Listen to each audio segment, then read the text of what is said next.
अजुक उन्वान सुयाह तो सवाल जवाब गोडनुक सवाल राजा अवंती वर्मन क्याज ओस दिलमोलू रोजान। जवाब लूकन हज पापरजयी कांचन वोल राजा अवंती वर्मन ओस हमेशा दिलमोलू रोजान तिक्याज प्रथ वरी ओस वहरच मज वेथ आब हुरान हद खुद ज्यादा आब ओस दूर दूर तम जमीन आवरान। दोयम सवाल सहलाबो सत क्या नुकसान ओस लूकन वातान।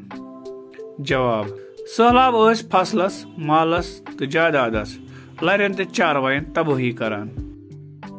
त्रेयम सवाल सवाल हिंद जवाब बूझित क्या वोन राजन सुयाहस। जवाब सवाल हिंद जवाब बूझित ब्यूठस दिलस जे सुयाह छुन पागल यह हेकि जरूर कह नत कह रुतुय करित राजन मज रह खजानन बार सुयाहस दोपुन च खर्चाव कोता खर्चाव मगर सहलाबन फिर गंड। चूरिम सवाल सुयाहन क्याज छेक द्यार वेथ मंज। जवाब सुयाह खो द्यार फुटजे हेथ नावे खनबल पेठ खादन यार ताम छेकिन यम द्यार वेथ लूख हस तंग दस्त द्यारन हिंद मार मत वथ बील लिवनि यच तो पज हेथ वेथ तो दितुख लिंबि सेकि बाजि जोल अमि सत स्रने वेथ तवे छेक सुयाहन द्यार वेथ। पूंचम सवाल वेथ पाज लगन सत कित कन गो सहलाबन गंड।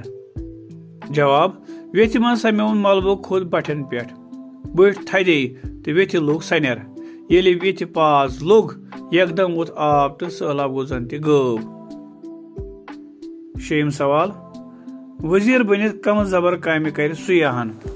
जवाब आपोशियन वजीर बनित कर सुयाहन ज़राअतस तरक्की दिन खतर वारिया जबर कोशिश जमीन सगवन बाबत खन नावन लॉक्चे बजि कोल पहाड़ी इलाकों मज पकन वाजन कोलन देवनवन कन्यन हिंद सुथ तेम कोर घाट जार तो तजुर्बे सत सरखर जि कथ जमीनस कोता सग जरूरत सह अहम जाय निश प्रथ वरिय वेथ तो बजन बजन कोलन पाज करनावान।